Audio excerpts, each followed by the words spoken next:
Coming up on This Week in Radio Tech, our guest is none other than Tom Ray, the expert on stupidity. It seems to find him wherever he goes. That's coming up. Chris Tobin is here. Tom Ray and I will have some stories for you about stupidity and what you might be able to do about it. This Week in Radio Tech is brought to you by Broadcast Supply Worldwide with a great selection, discount prices, and same-day overnight shipping at bswusa.com. By the new Ruby console from Lavo with AutoMix Smart Mixing. See Lavo in your future at lavo.com/TWiRT. And by Direct Current, broadcast e-newsletter. Get Direct Current in your inbox every Thursday with technical pointers putting you and your facility at an advantage. Hey, welcome into This Week in Radio Tech. Got a great show for you today. And the reason we have a great show is because we have a great guest, a former co-host of the show, but he's been too busy. So he can only come and see us when he's not incredibly busy, and that is Tom Ray. We'll bring him in just a minute, but for right now, I want to say hi. Welcome to the show. This is This Week in Radio Tech, where we talk about everything from the microphone to the light bulb at the top of the tower, and more nowadays. It's lots of stuff in between. Seems like more and more, and all of it has ones and zeros involved. Lots of digital. So Tom's got some terrific stuff for us this week. I mean, stories and things that I think we can learn from. And Chris Tobin is here too, of course. Chris joins us from what looks to me like a transmitter room. Hey, Chris, welcome in.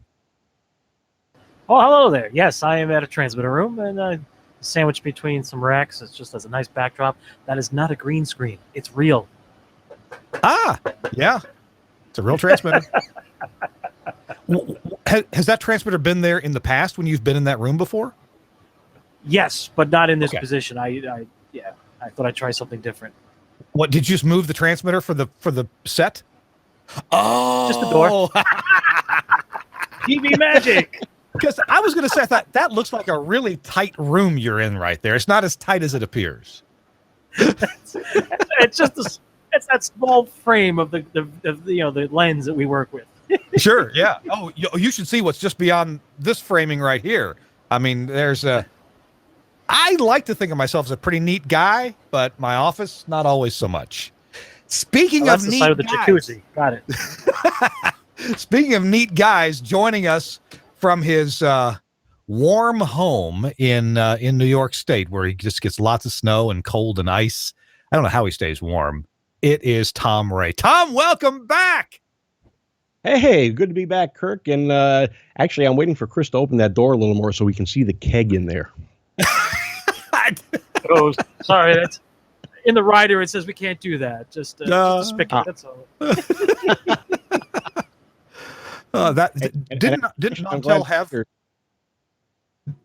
Nautel have that at a show where the front of the cabinet had a spigot, a pull? No, be a great idea. Good marketing. I think they did. Right. It was something. Some goof. So why are we here today? We're here to talk about Tom Ray and his take on stupidity, because there's a lot of that going around.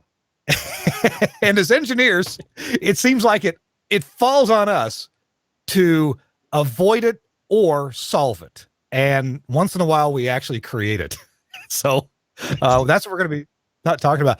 Tom, would you give us, we have to do a commercial for an announcement for one of our advertisers, but would you give us a little tease about maybe what you're going to be talking about? Something about a body? Well, it's about a dead guy who won a contest. My wife works in a radio station, and this is a good one. Okay. All right. Coming up. And you'll have some engineering stories for us as well as the dead guy. Definitely. You'll find out what something new I've learned and something new I've learned to deal with. So, okay, all right.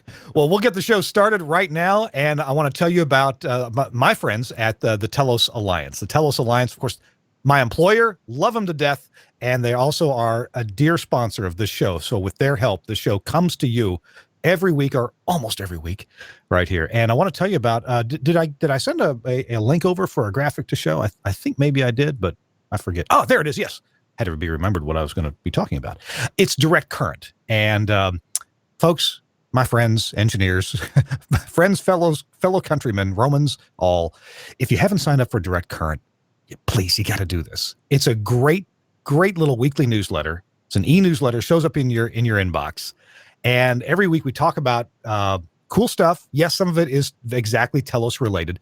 The lead story this week is this big announcement from Frank Foti about our brand new CEO at the Telos Alliance. Now, Frank Foti has been our CEO for several years now.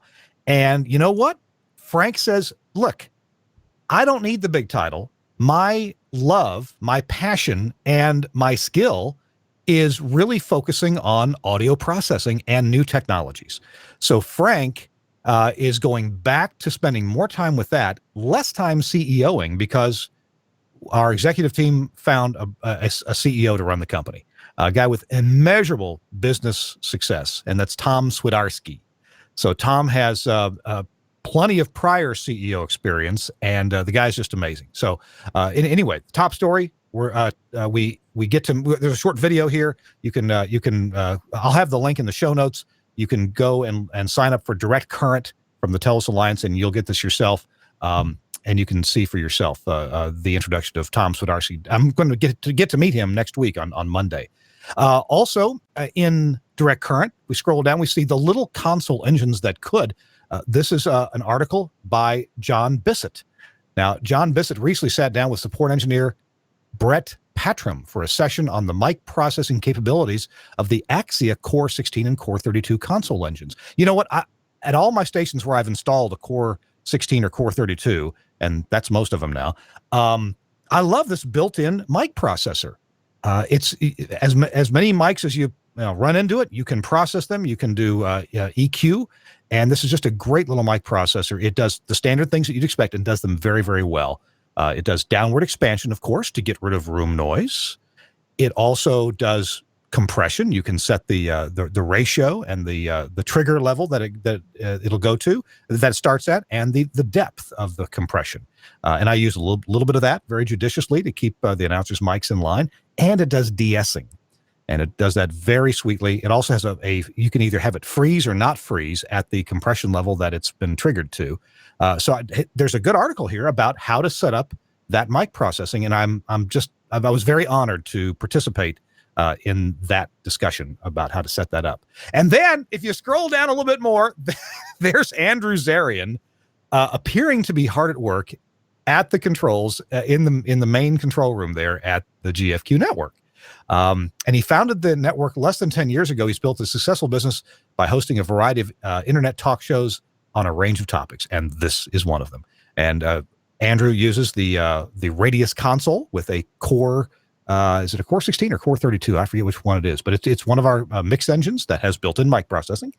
And so you can read all about Andrew Zarian there. And then finally, the Omnia Volt AM on the air in Tampa, Florida, WTMP. Read about that. Finally, upcoming events are mentioned here. So if you can look and see if something happening near you, like the National Religious Broadcasters coming up just down the road from me here in Nashville. The Integrated Systems Europe, ISE, is coming up, and more. Great Lakes Media Show, for example, in Lansing. I'm going to be there. So if you're going to be in Lansing, Michigan for that, I'll get to see you there. I'm doing a couple of sessions. So thanks a lot to the Telos Alliance. And my point is, every issue of Direct Current has something in it that you will want to read. Maybe not everything, but you'll at least want to look at something. So Direct Current, go to telosalliance.com/Direct Current and sign yourself up, and we would appreciate it, and I think you'll enjoy it as well. All right, on with the show. Tom Ray is here along with Chris Tobin. Chris, I'm a little worried about this dead guy winning a prize. Tom? It doesn't surprise me. That's not uncommon. There's plenty of those things happen. I wonder if he's voting, too. Probably You never know, but Chicago. Tom, floor is yours. Tell us about the dead guy winning the prize. Well, my wife works at a radio station, and the funny thing is that she, we'd been married almost 28 years when she got the job, and I used to come home from work and tell her stories and grouse about listeners and grouse about the announcers, and she'd tell me, "Oh no, that's a lot of bunk. You can't. This stuff doesn't happen." Well, then she started working in the business, and she comes home and tells me these stories. I just sit there and go. What are you laughing at? Told you that about 20 years ago. So she's experienced it herself. But they have a rule of the station that it's You have 30 days. If you win a contest, you can't win again for 30 days. Excuse me. And guy won a contest. Not a problem. And a couple of days later, she sees on the, she's the traffic manager. She's also the office manager. And she sees on the contest sheets the same last name, but a different first name, but there was no address put down. So either the jock didn't get the information, all the information, or it wasn't provided. So she Googled. And anyway, she was waiting. And the first guy comes in and picks up his prize the other day and says, and then he says, "Do you mind if I pick this up for my brother?" And she says, "Well, who's your brother?" And he pulls out a copy of the guy's driver's license and hands it to my wife, who looks at it, who promptly walks over to her desk and hands the guy his brother's obituary from 4 years previous.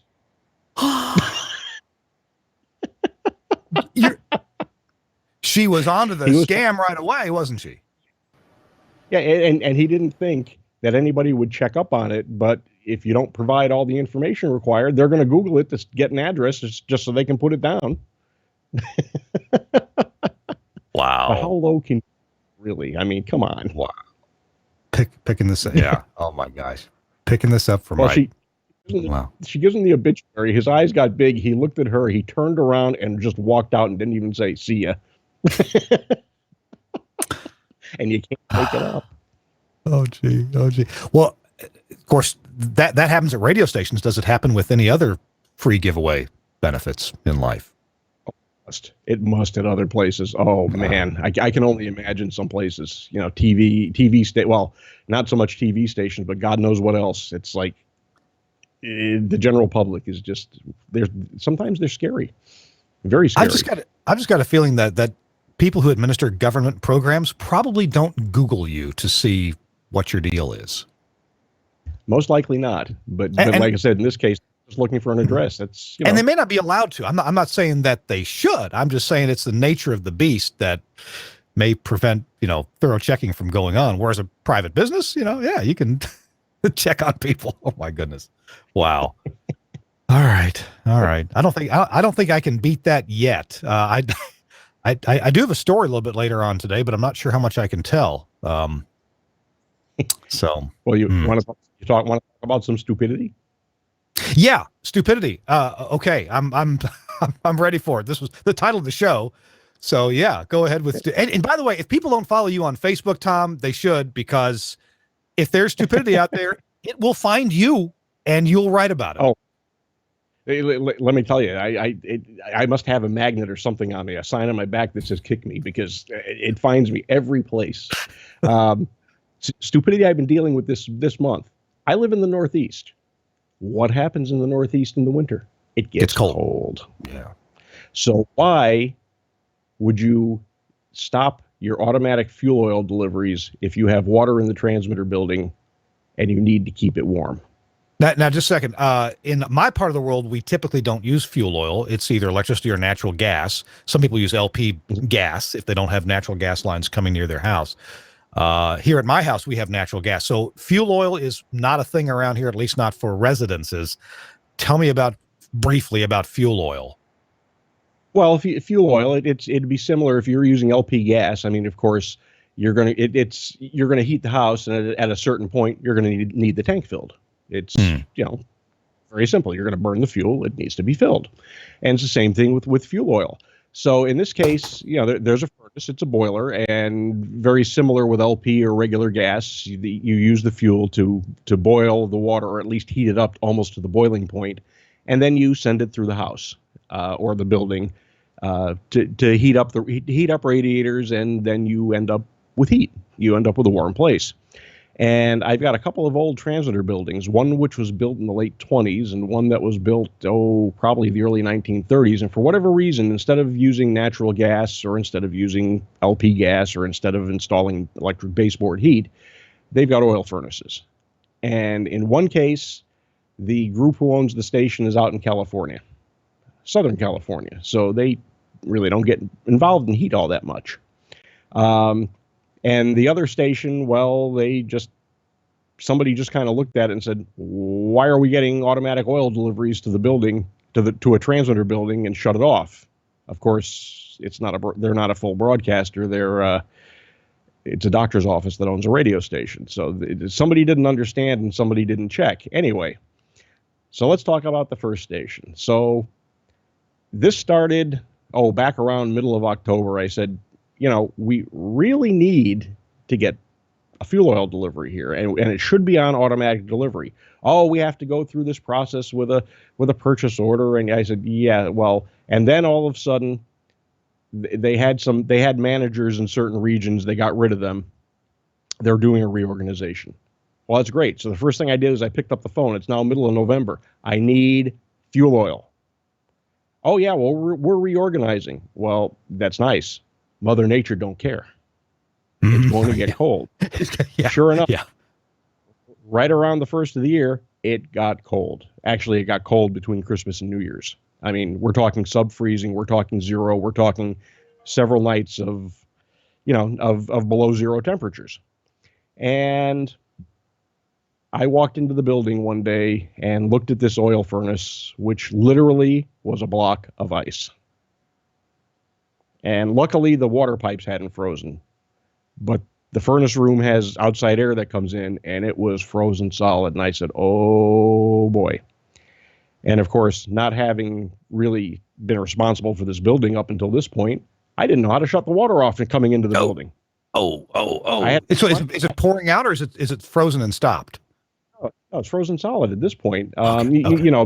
Because the burner had frozen, it had expanded, it had come out like the overflow preventer, and there's a pressure safety on there. It had spilled out there before it fully froze. So, okay, fine. So a couple days later, it got a little warmer, and I went back. And one elbow on the incoming water feed to the furnace had cracked. There was water dripping from the ceiling. There was water dripping from the walls. There was water dripping from the door frame. And I had to walk through this mess with 3 inches of water on the floor to get to the valve in that room that would shut it off at the furnace, because I still hadn't figured out how to shut it off going to that room. And anyway, I replaced the elbow. That I hate doing plumbing, but just make believe it's coax and RF, and you're all set. Make believe. Except that if you have a leak, you can see it a lot easier. And then I called the fuel oil company and said, "Get your butts over." They stood me up.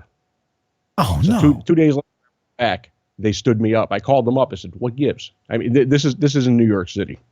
What gives? Oh, well, we didn't get there, and that's nice. I told you I need oil, and of course, the thing had run out previous. Yeah, like lovely, and they kept standing me up. So I finally found a place that would do it. But in the meantime, it snows. So I had the snow cleaned, and I had a handyman over there, and I said, "Look, do me a favor. Just grab it." He has one of these tanks on his truck that has diesel fuel on it. I said, "Go fill it with diesel. It's an 80-gallon tank, and go pump it into my tank, would you?" Because diesel fuel is the same thing as number 2 home heating oil, except that the number 2 home heating oil has a dye in it that says "I'm not taxed." That's the only difference between the two. Yeah. So if you put diesel in there, the government's not out. You're paying the tax. Right. In this case, you only pay the tax if it's used for a vehicle, if it's used on the road. So home heating oil is not taxed, but in this case, it was like, I don't care. I don't care if you're paying tax. Just put something in the tank. Exactly. I got the thing running. It didn't run long. And I could not, for the life of me, figure out where the port was to bleed this thing, because you have to bleed. If they run out of fuel, you have to bleed them to get the pump running properly. And an oil burner is not rocket science. There's an oil tank. There's a filter there to filter the fuel. There's a pump. There's a small filter there to filter the fuel. It spits it through a nozzle, which goes past a couple of electrodes that spark, that ignite the fuel, and it becomes a flamethrower. That's all it is. It's not rocket science. And I just couldn't get this thing to run right. So I called the company. They sent somebody over. We got the thing running. but it needs a thorough cleaning. And here's a lesson for anybody who has fuel oil. When they come in to clean your furnace once a year or once every year and a half or whenever you call them, it's a good idea to just kind of hang around and talk about the weather and talk sports and talk about what's going on in the community and keep an eye on the guy. Because this guy came over and this thing starts smoking away and he says, something's not right. And he pulls the top of the thing off and he looks, he says, when was the last time this thing was cleaned? So I pointed to the service tag and said, year and a half ago. Why? He goes, I don't think this thing's been cleaned in 10 years. This thing's filthy. And that's what was smoking. So now I'm waiting for them to come back and do stuff. And the building still doesn't have heat, but it's not below freezing right now. So, gee. Thankfully, the transmitter is at the other end of the building and it's in an isolated room that's raised.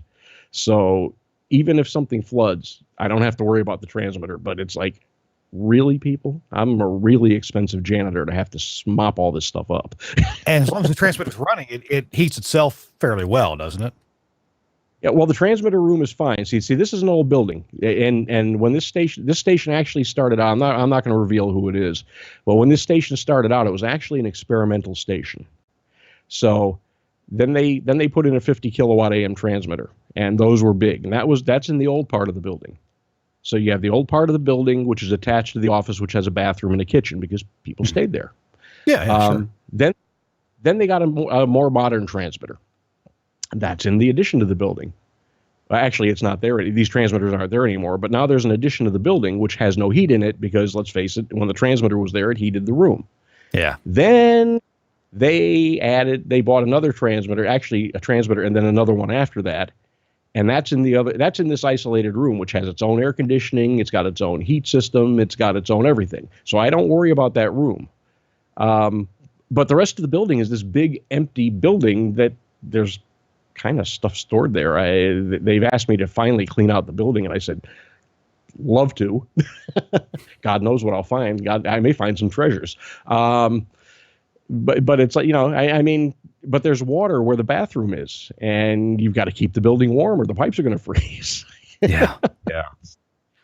And the other one, it's another old station, but they had shut off the automatic fuel delivery.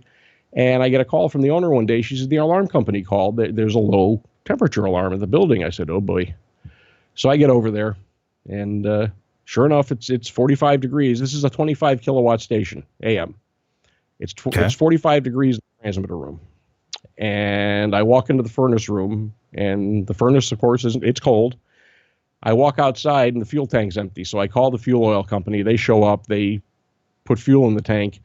And like I said, normally you bleed these things. We hit the reset button on it. It came up and it ran. And I'm standing there with the guy from the truck. 30 minutes went by, and this thing's just sitting there running. And I said, okay, I guess we don't have to bleed it. Must have been enough fuel in the line. The air bubbles must have gone by. And, of course, he left. And then an hour later, I left. And not too long after that, Mr. Furnace stopped. Oh.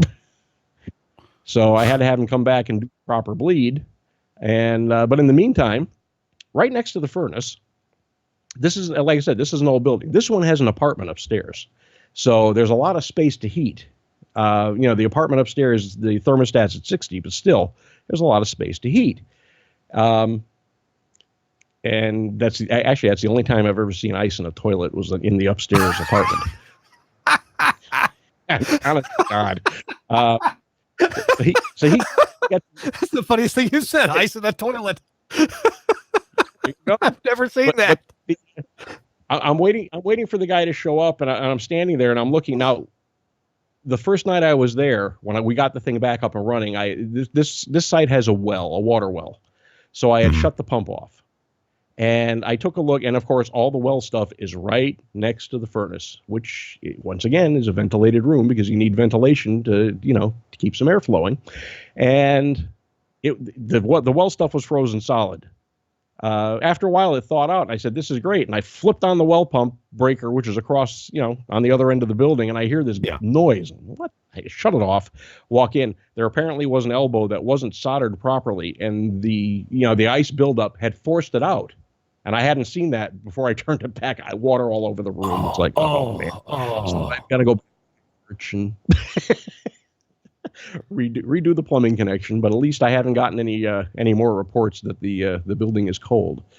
But this is in this part of the world, you just don't do that, and somebody did. Chris, is this typical, or is trouble just follow Tom around? Oh, no, it happens to a lot of us in remote locations like that. I mean, transmitter sites are out of sight, out of mind. The accountants, the business office, general manager, they look at numbers. They see this expense. What is this? What do you mean oil fuel? There's nobody living out there. Turn it off. Get rid of it. Don't bother calling the engineer. We don't need that. I know what I'm doing. And then you get the phone call. By the way, the plumber will charge us $3,000. It's several types of pipes. And also the city requires us to recertify the work, so you'll have to get a permit approval. Oh, yeah. You did the work before a permit was submitted? Yeah, that's a problem. That's a violation. So, yeah, these are things that this is not uncommon. I mean, what Tom is talking about, I have witnessed some of this stuff over the years. It's fascinating, some of the things that happen. That's why I always say you have to have a good relationship with the manager or the owner or the whoever it is that runs the place at the very top, so to speak. You work with the local PD or the program director, music director, blah, blah, blah. But at the end of the day, the corporation or the owner of the station has one person that he or she talks to and gets what's going on. You need to be in touch with them. And if you're not, this can happen. It's not your fault. Hey, you did your job. You made sure everything's going, and somebody decided to look over the other way. I worked at a station where the owner of the station said, well, we need to – I submitted a purchase order for landscaping to be done at the transmitter site. It's an AM site, and you have to make sure the grass is cut for two reasons. One, for safety, for the RF around the towers and things of that sort. And also, it just happened to be a local zoning ordinance for the town that we're in. Both of which I put in the PO to make sure they understood why we had to spend, $3,500 for landscaping, because it's industrial, it's a business, it's not residential. It's very important that I tell you this now. So, paperwork goes in, I hear nothing. Business manager says, yeah, so-and-so's checking out. He's kind of concerned. Why do we have to spend so much money? He has landscaping done at his house, and it's nothing like this. I said, does he have three 375-foot towers in his backyard? Several acres of land that maybe a few cows or goats could actually cut the grass for you? No, he doesn't. But he does have a nice spread. Yes, I know he lives in a very nice place and everything else. Well, apparently that went unheeded. I never heard back. And one day I get a phone call.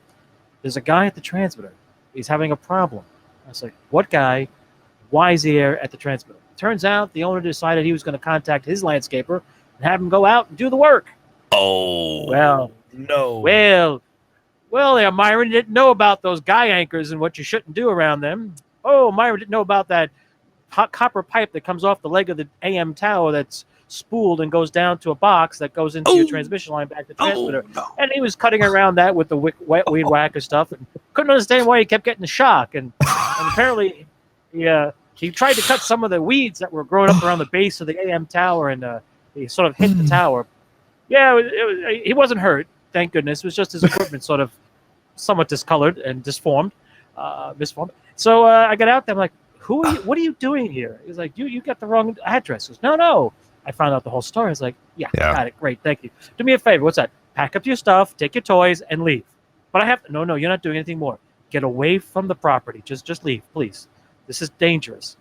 What also didn't have, what was the owner didn't realize it was, I told him in the purchase order, there's a reason why there's an attachment. Any work done by a landscaper has to be licensed by the town. Oops. Oh. Yeah. And the property that we were on happened to be adjacent to the property of the city for their public works office. So they could easily look out the window, the same inspectors, and say, what's going on over there? I don't recognize, where's Bob that usually cuts the grass? Well, let's just say that the visit to the office by someone from the local town office was interesting. They asked for me, and I came out. I said, oh, I know you. How's it going? He goes, so we have to talk to you about your landscaping that's been done. We noticed that you have a new landscaper, but he's not on our rolls, not listed as a... I was like, yeah, let me explain to you what happened. But because of the relationship I had with the town supervisor and some of the other folks, I was able to skirt the issue of a fine, but at least got their backing to tell the owner, you do need to spend the money, you do need the right landscaper, and let's not have this happen again. Thank you very much.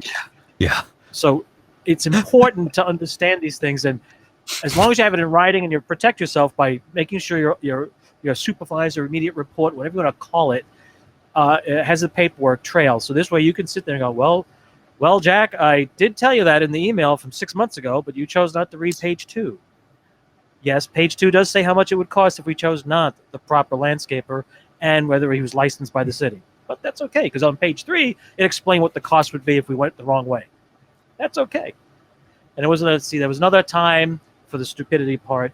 I was working for a station. I just got hired, and it was recently sold, so the new ownership, and I got hired by the new director of engineering. He calls me up and says, listen, I know you just started with us. You're now at the operation at the stations. Do you know the history of what's been going on there? And I'm like, are you going to tell me there are bodies in the basement? There was a homicide somewhere on the property. What do you mean? Do I know what was going on? I just started here. They didn't put that on the job report. They didn't say, oh, by the way, if you do take the job, you'll be working alongside a mortuary or this embalming process in the basement. No, nothing.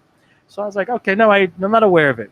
Apparently, the previous engineer used to do a lot of do-it-yourself projects. This is like 1986, 85. So we're talking some serious do-it-yourself projects where things if you wanted to buy this stuff, maybe it cost more than it would be today. I said, so what are you telling me?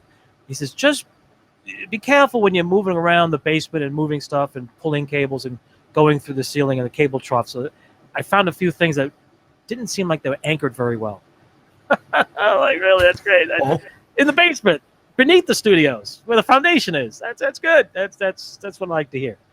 Well, sure enough, there was a Rube Goldberg connection of some sort. I wasn't aware of it, but 25 pair phone cable. You're familiar with that? The multicolored, multi wires, the 50 pair wire, 25 pair that is, that we use for 1A2 phone systems. Is everybody familiar with that in the audience? Those of you who are not, don't worry. It's okay. You can look it up. Well, the previous person decided we're going to use that to transport 120 volts across to the on-air lights. Why not? It's easy. It's already there. Well, reuse it. Who cares? What's that, Tom?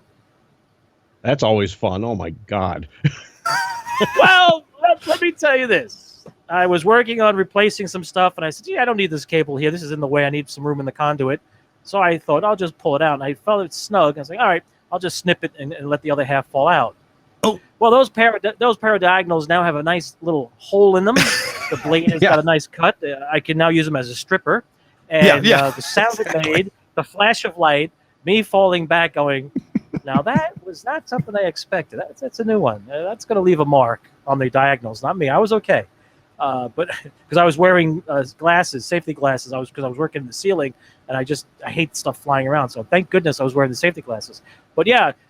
So from then on in, moving forward, back then I decided every wire, anything I looked at, I carried a little AC tester and double check where it was and what was going on. And it was just interesting. It was done that way because the owner or the company didn't want to spend the money for really running regular, not zip cord, number 12 gauge wire, the standard stuff, 12.3, whatever you have. Yeah. Yeah, they just say, I'll save you money. We'll reuse the phone wire. We don't use that anymore. Nobody's going to know. Nobody cares. Yeah, let's try it. That was a nice hazard waiting to happen. So after that, the director of engineering had me contact the local electrician and said, can you have him come in and do an inspection? I'm like, sure. Wow, that was fun. Boy, did we find some interesting stuff after that inspection. Yeah. How about those ground wires that were removed from the utility panels? Yeah, all right. Yeah, that's good stuff. To avoid ground loops. So yeah. Go ahead. I wanted to tell our audience you are watching or listening. If you've just joined us to This Week in Radio Tech, episode 381. Tom, the topic here is Tom Ray stupidity, and that doesn't mean Tom's stupid. It means stupidity seems to be attracted to Tom, and he has to fight it off with everything he's got. And Chris Tobin is here as well, telling us a bit about stupidity. I've got my own stupidity story involving this hard drive. And you, the audience, I'm sure there are experts out there. Maybe Chris, maybe Tom knows. Surely somebody in the audience knows and can educate me about the stupid thing I did about this hard drive. Luckily, all's going to end well with it. But I learned something new every single day because I don't think I'm stupid, but maybe I just make mistakes. Our show, This Week in Radio Tech, is brought to you by our friends at Broadcast Supply Worldwide. And this month, they've produced another one of their amazing videos. So, Mr. Producer, if you're ready, let's see it. Hello, I'm Frank Furter. As you know, week after week since 1973, it's been BSW's honor selling products to broadcasters worldwide for the best possible prices and speedy, zippy delivery. How do we do it? Let's show you the magic. Welcome to the fictitious BSW Sale Factory. This is where all the products that are put on sale are staged and, once ordered, are placed on high-speed conveyors. The Henry Engineering 6-Mix 6-Channel Broadcast Console. 10 inputs and 6 channels for $5.95. Over $550 off. Now, back to the factory. No other sale factory in the world uses such amazing technology. Here, a BSW-trained computer technician at work. Looks like he's adding that Wi-Fi that we've been hearing so much about. Great job, Billy. See? You turn the knobs and then BSW exclusive deals pop out. It's that easy. See, Billy? Interested in podcasting or internet radio? BSW's Going Pro Kit Dual with PR40 microphones will have you broadcasting in style on the WWWs in no time. Only $12.69. Now, back to the factory. At the BSW Sale Factory, workers are on double speed to route your emails and direct your calls to our happy sales representatives.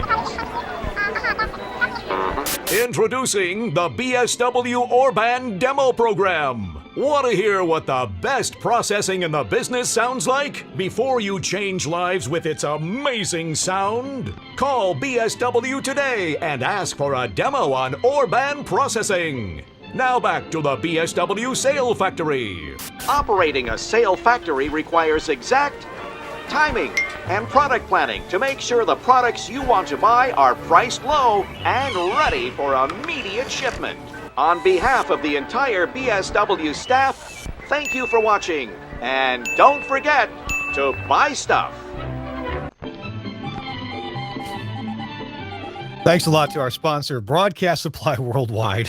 Where, hey, remember, you can order stuff as late as 7 p.m. Eastern Time and have it on a UPS plane headed to you that very day. Yeah, so you get stuff overnight if you need it. Hey, you're watching or listening to This Week in Radio Tech. It's our 381st episode. So welcome in. Glad you're here. And hey, tell your friends about the show. We'd really appreciate it. We put the show live on Facebook Live. And then it's also live at gfqlive.tv. So if that's your favorite way to watch, you can watch it that way. It's also the audio is streamed on the internet. I don't know where. I'm sure we could find out where and put it in the show notes. And then also it's available after the fact on YouTube at the gfqnetwork.com website and at thisweekinradiotech.com. So you can find all our old episodes, or almost all of them, there. So let's welcome back. Chris Tobin is here as usual. He's in a transmitter room somewhere important, I'm sure. Are you somewhere important, Chris? Well, it's my transmitter room. It's where I do things and we transmit from here. Oh, this is the station that you're responsible for now. Yeah. Okay, Yeah, gotcha. Yeah, That's why you're there sometimes. The transmit over my shoulder is in standby. So for those watching and looking for Harnack, the 0KW is okay.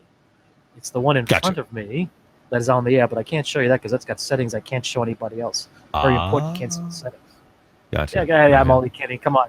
That's from the old days of, don't show them your processing. They'll copy it. They'll beat us to the punch. Don't show them your transmitter settings. They might figure out how to make it go out as far as ours does.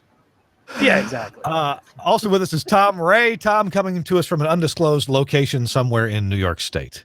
Tom, hello. Welcome back. Thank you. What that story Chris told before about the electrical and stuff, it reminds me at the time I was covering for an engineer in town, and they needed a mic channel moved on the board, so I walked in. It's the Harris Medalist console. And I opened the console, and there's a piece of number 12 Romex coming in. Oh. It hooks up to terminals. And okay. Kind of followed it, and it went up into the wall. Well, it must be the on-the-air light. Oh, where's the other piece of Romex?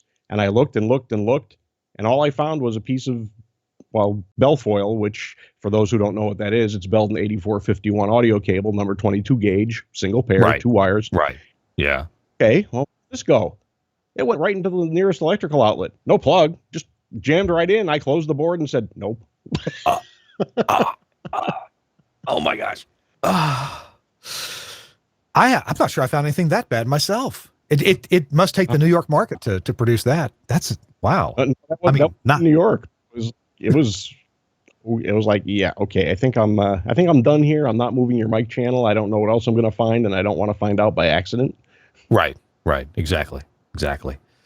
Oh my goodness. Well, and I was going to comment, Tom, on your choice of studio location. Looks like you've got a fair amount of broadcast and office equipment and paraphernalia back there, but the rocking horse, that's got me curious. Yeah, well, the rocking horse. My father-in-law is an amateur carpenter, and he had made he decided one year he was going to make a rocking horse for his other grandchild, his first grandchild, and it came out pretty well. So he made another one for my son, and that's my son's. He doesn't have a place to put it yet, but that's a full-size rocking horse. It's crafted after a carousel horse. It's actually been appraised by the Carousel Museum in Bristol, Connecticut. It's that good. And it's got a hand-tooled leather saddle, a hand-tooled leather bridle set up on it. And I wouldn't do it because I don't think it would support my weight, but you can hop on it and rock away and have a great old time. It's got it. What you can't see under there is the set of rockers. It sits on a set of rockers. Okay. And all hand carved. Not everybody has a hand carved horse in their office. No, not at all. So we're talking with Tom Ray about stupidity, and I have my own stupidity story to tell here.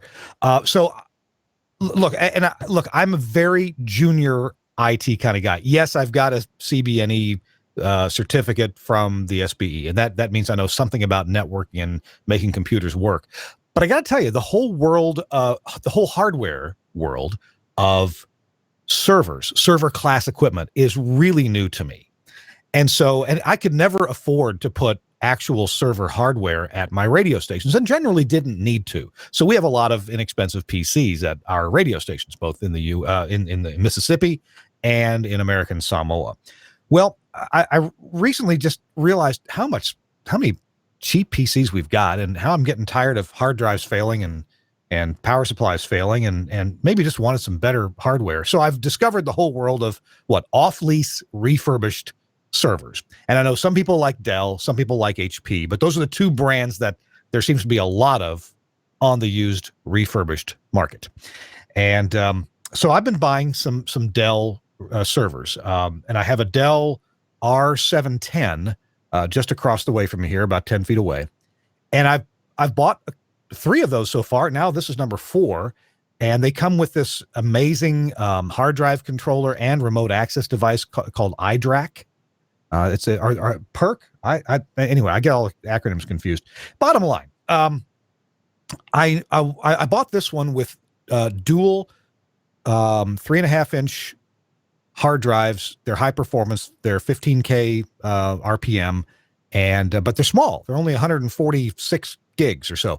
Big enough for the operating system, no problem. Maybe a little extra files and so forth, and that's fine. And I wanted to add hard drives to go in to log audio. So the machine that I've been working on is going to go to our stations in American Samoa. It's a Dell R710, so it's 2 RU, and it's got a couple of Xeon processors. This one has not a lot of RAM, 16 gig of RAM, 2 power supplies, although one of them came defective, but they're good for their warranty, where I got it from, a place called SaveMyServer.com. And they are they shipped out today a replacement power supply at no extra charge, and of course it's under warranty. But I wanted to buy some hard drives, or a hard drive, about a 2 terabyte hard drive, to log audio. On this machine we're running the Telos Zipstream X2 software, actually the 9X2. It's got Omnia 9 processing in it. So we're running that to do our streaming from.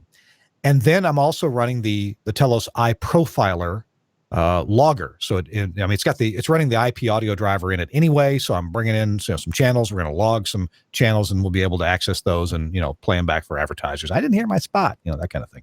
So I wanted to add a hard drive. And I thought, well, this can't be too difficult. And for whatever reason, I thought I won't save my server. I'll just order one from eBay because there's a whole lot of server parts on eBay. So I did a search for, a hard drive, 2 terabyte, 3.5 inch for Dell R710. And I got to hunting around. Well, you got to remember one thing when you're hunting around on eBay. First of all, the description may be wrong. Not the case this time. The description was right, or maybe incomplete, but it was not wrong. But if you find what you're looking for and then start clicking similar items, those similar items may or may not be subject to the search terms that you entered. So what I ended up buying, again, unbeknownst to me until the very end, I bought a 2 terabyte SAS hard drive. Okay, so far so good. 2 terabyte SAS hard drive. And when I got it in, I looked at it, I thought, wait a minute, this caddy that it's in, that doesn't look like it's going to fit. That looks like it's for a different machine. And so I tried to plug it in, and sure enough, it's about 1/4 inch too wide for this Dell R710. Oh, okay, well, it's in a caddy that's for something else. Now, I'm sure some of you will recognize what brand of server this is for if you're watching the show. I don't know. Maybe it's for an HP server. Maybe it's for I don't think it's for a different Dell. But that's the caddy it came in. But hey, I thought, look, it's easy enough to just take this hard drive out of the caddy. This is a wonderfully designed caddy. Look. The hard drive just comes right out. And then my Dell server didn't have this connector on it. It had, your standard that connector on it. So I thought, okay, well, I'll just take that off. And then I ordered a separate caddy because I had to, because this was the wrong caddy. And so I put that in the caddy, put the screws in, slid it in, and turned it on, and went into the iDRAC, iPerk, whatever. I'm sorry, I don't know, setup for it. And I had a devil of a time setting it up. Finally, after much manipulation, I got it to apparently work, at least as far as the controller was concerned. So then but whenever I would go into Windows to see if it was there and to initialize it and tell Windows, hey, use this drive, in the Windows manager, it wouldn't work. It wouldn't show up, even though it was showing up in the Dell controller. So I sent a little message to the and by the way, I had another I had a SATA drive nearby. And by the way, the controller in the Dell is supposed to work with SAS. It's got SAS drives in it now, or with SATA drives. So and I guess they use the same, I'm confused about this. They use the same connector here. So I put a SATA drive in, a 2 terabyte SATA drive, and after a short setup, it worked fine. But, well, okay, that drive must be defective. And it didn't cost much on eBay. It was really cheap. But I thought, I'll see if I can get my money back or swap it for something else or something. So I emailed to the company that sold it on eBay, and told them the problem. And they wrote back and they said, dude, that hard drive specifically doesn't work in Dell servers. It's an EMC drive. Okay. This is the first time that I thought, maybe I ordered the wrong thing somehow, because my search on eBay included the word Dell, and then 2 terabyte and 3.5 inch. And I thought that would be enough. And it was, and I ended up seeing, this drive was cheaper. So I went and clicked on it and got it and ordered it, and not realizing that it's an EMC drive. And maybe one of you guys, or maybe someone in the audience, can tell me what that means. Anyway, it didn't work. The company that sold to me was very nice, but they said, look, you ordered the wrong thing. If you want to return it, happy to give your money back, less the shipping. And so that's probably what I'll do. Chris, Tom, any idea what an EMC drive is? And if not, I'm sure I'll hear about it in our show comments. Yeah, isn't EMC Squared? Isn't that the storage company? They're a drive manufacturer, I believe. They're like the high-end enterprise, super hardened. Well, this drive is a Seagate drive. It's a Seagate Constellation ES, and right. It's an but SAS. EMC, I think, yeah. But EMC is a company that specializes. I got to look it up now. But I've seen their logo around. Right, but that may be a coincidence, the EMC company and what they're calling this an EMC. And by the way, on the drive, it doesn't say EMC anywhere on it. In the email I got back from the people that sold it, they said, dude, that won't work in a Dell server. It's an EMC drive. And maybe it only works. And maybe this caddy is for equipment made by EMC.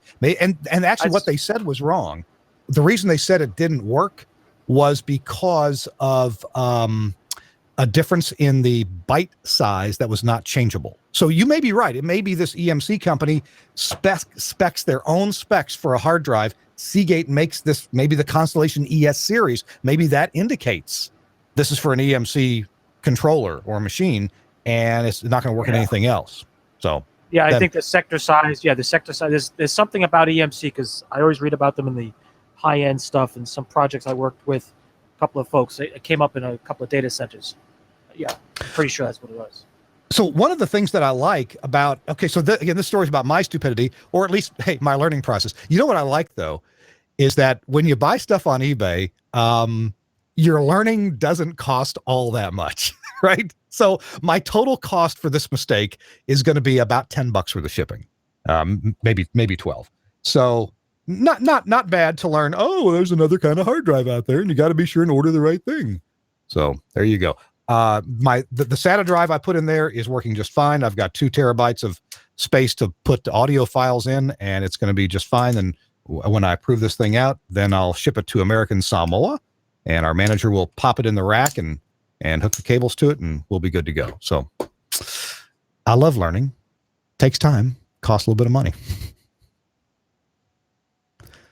That always does. So, it's a good experiment. Yeah. You know where it comes from? I'm sorry, Tom? Do you know where experience comes from? What?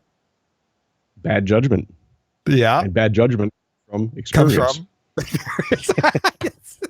There you go. But you know what I've learned? There's a couple things I've learned. In working for Telos, I've scheduled a lot of flights, for example, travel, right?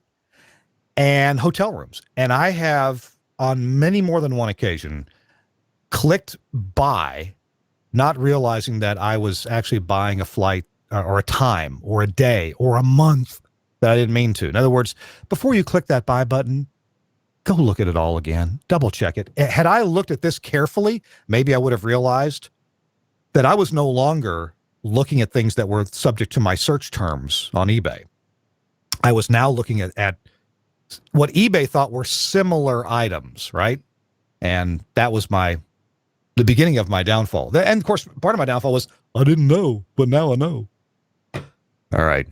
We all learn. I'm sure there's IT guys out there like, what an idiot. Didn't know that. How do you learn this stuff, though? How did you learn it? Right. By experience. That's usually how it goes. Yeah. Yeah. Tom, I'm wondering if you can squeeze out one more story here before we have to go. Something happened on the subway. It's just one of your other crazy things. No. And I'll apologize for the dog barking in the background. My wife just pulled into the garage. Scrappy! No, I've got a station up north, way up north. Up north? You are up north. Between Christmas and New Year's, I put a new satellite receiver in because the CBS News changed providers. And I came out of the hotel that morning, and it was 32 below zero. Oh, okay. And then the phone rang. And it was the owner of the station. He says, well, this station's off. And I said, okay, well, did you did you put the foam insulation in that uninsulated box truck like I told you? And did you put in the space heater I recommended? Well, no. I said, well, then you're off the air. It's 32 below zero. Thing's not spec'd for much under freezing. And he said, well, you're going to have to go over there. And I said, not in this weather. I said, to stand around with my hands in my pockets and not be able to do anything. So anyway, 2 hours later, it was above a certain threshold, and the exciter came back to life, and they're back on the air. Yeah. So anyway, he decides to go visit the site one day, and I don't know what he did, but he damaged the lock set on the door. He damaged the latch. Mm-hmm. And when he left, the door popped open. So a week goes by. His operations manager comes back from vacation and calls me. He goes, this station doesn't quite sound right. I said, no, you're kind of up there and close, to go take a look. He goes up there. The door is wide open. The transmitter was covered with snow. Oh, And he says, what do I do? I said, well, you got two choices. One, you can shut the breaker off and sweep the thing off and turn the breaker on and run like hell, or you can just try to close the door. And then he sent me a picture of the latch, and it was like, well, you can't close the door. So I called the owner. I said, you got to get a handyman up there. He goes, I don't know any. Do you have a phone book? So he gets a friend of a friend. Now let me I'm going to Google try that to for you. well, I'm going to try to show you this. So it's a door that opens in. So the door frame, is right there. Yeah. And this guy fixed it by taking a block of wood. Let's call this a block of wood. Mm-hmm. And he puts it here on the door frame. Okay. And this is your doorknob. So the doorknob is, let's see, hang on. I gotta arrange my fingers here. The doorknob is right there up against the block of wood. Oh. So I was up there, right there. See? So I was up there last week, and I visited all the sites, and I come to this site, and the first thing that hit me was it was around the edges. It was all ice. Well, I chipped as much off as I could with a pry bar, and then I said, okay, well, if I put a shoulder into it, it shouldn't be a problem. Well, now the lock is frozen. I couldn't, with that block of wood there, I didn't dare take a torch to it to heat it up. Right. So I kind of wiggled the key for a while, and I finally got the key to turn, and I got the thing to unlock. But now you got that block of wood up against the doorknob. How do you get your hand around it to get any torque? Because the thing didn't want to turn properly because it was frozen. Right, no place for your fingers there with the block of wood right there. Yeah. And I'm sitting there going, well, I could try a pair of channel locks, but the channel locks are going to hit the wood. And it's 12 degrees outside, and that will just pretty much snap the thing off. And now I've got to leave the thing with the door open to go figure out where a hardware store is to buy whatever I need to fix it. And so needless to say, I didn't get into that site. I called the owner. He goes, well, how come you didn't get in? I said, I couldn't get in. I said, did you see the way this guy fixed it? He says, no. I said, well, I said, number one, you got what you paid for. Number two, the guy was an idiot. Very blunt. It's like, I would have fixed it that way. So next time I'm up there, I'll get a handyman and we'll get it fixed properly when it's not 12 degrees outside anymore. It's like, but how do you get into the building? I can't get in. I'm gonna have to break the door to get in. And it's like, no, not in this weather. Sorry, too cold. Wow. And you do get what you pay. That sounds like sounds like an emergency fix that, shouldn't have been left to sit more than a couple days till the right way was fixed. Hey guys, I tell you what, we're going to run out of time soon. We got one more announcement from a sponsor. And when we come back, we need a quick tip. And Chris, looks like you got a piece of show and tell on your desk right there.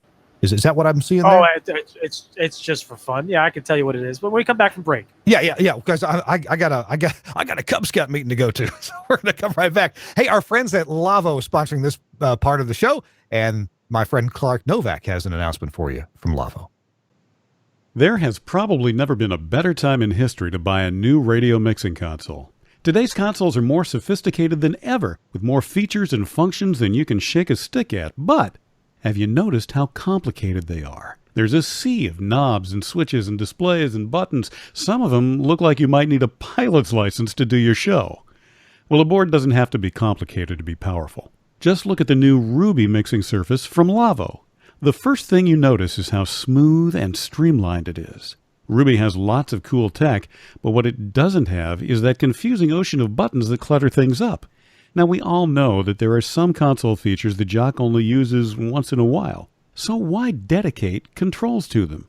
Ruby fixes this problem by moving those once-in-a-blue-moon controls to a touch-sensitive, customizable GUI that happily shares screen space with your other studio software, helping you fight control room clutter.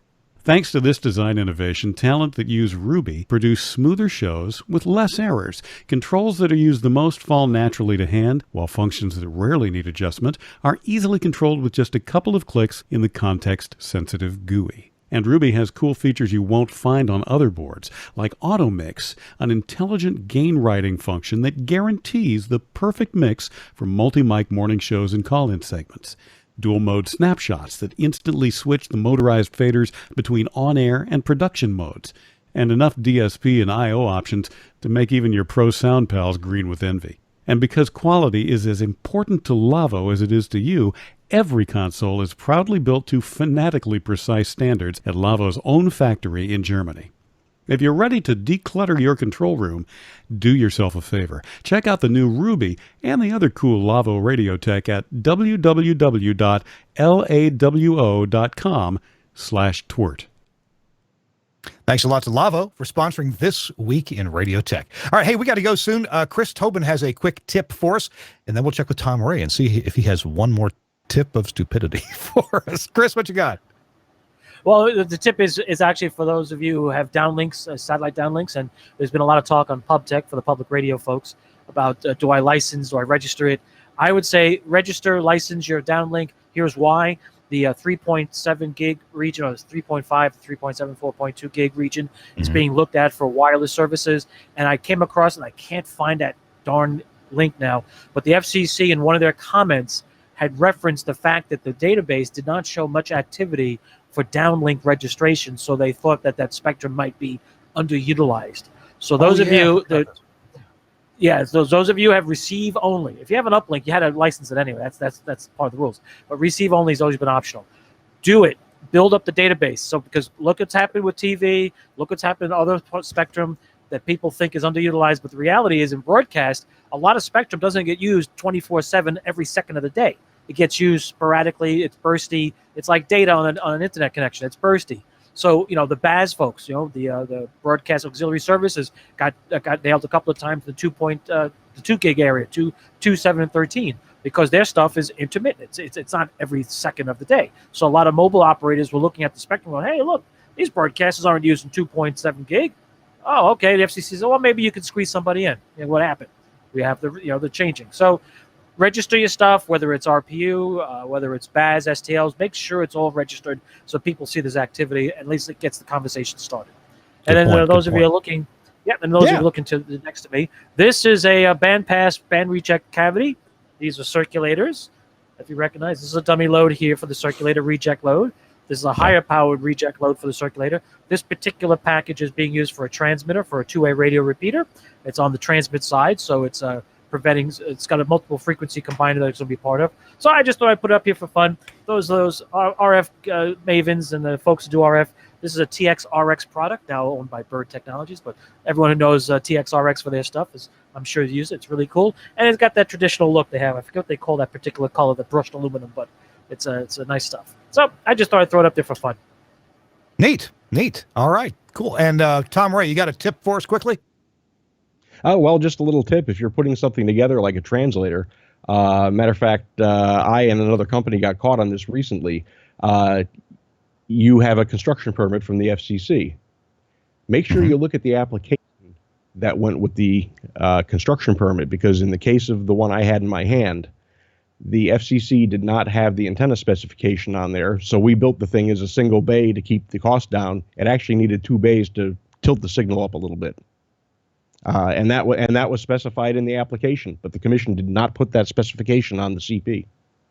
Did this have to do with human exposure to RF radiation? That's why it needed to not be transmitting down? No, it was a little too close to a second adjacent frequency, and this tilted the signal up slightly, so the radiation wouldn't come down and interfere with anybody on the ground trying to listen to that station. And very frankly, I sat right under the tower with my car and didn't have a problem listening to the other station, but that doesn't matter.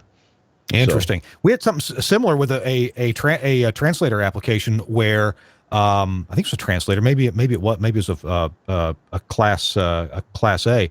But anyway, in the application, the antenna wasn't specified, and the FCC had to assume the worst possible downward radiation, and they said, we're going to need measurements. And a consultant told us, you know what?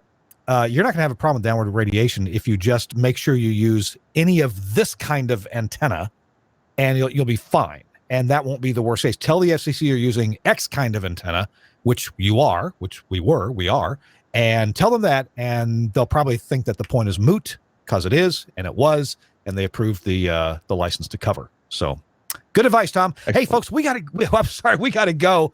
Kirk has an appointment out of the house real quick here, so I got to run. Tom Ray has been our guest with a little episode about stupidity, following him around. Tom, thanks for taking it for the rest of us. I appreciate it. Hey, thanks for giving me a call, Kirk. It's been a lot of fun. Been a while. It's great to see you. I'm glad you're doing well, and it's always great to see you. And I love your posts on Facebook. And Chris Tobin, thanks for being with us as well. Always great to see you, and great to see the places where you're working at. Oh yeah, you're welcome. My pleasure. My pleasure. Tom, it's good to see you and to hear that things are going well. All right, Kirk, I guess you got to be on your way. I do. And thanks to Suncast for producing today's show. Always a marvelous job. Really appreciate him. And thanks also to Andrew Zarian, the founder of the GFQ Network. Be sure you patronize our sponsors. We really appreciate that. And next week, we're going to be live from Cleveland, Ohio. I'm not sure who our guest is yet, but coming up in the coming weeks, one of our guests is going to be Hal Neller. Hal has amazing experiences at transmitter sites all over the planet, and he's going to be sharing some of those with us. Some very exotic sites, too. I can't wait to hear about it. All right, we'll see you next week on This Week in Radio Tech. Bye-bye, everybody.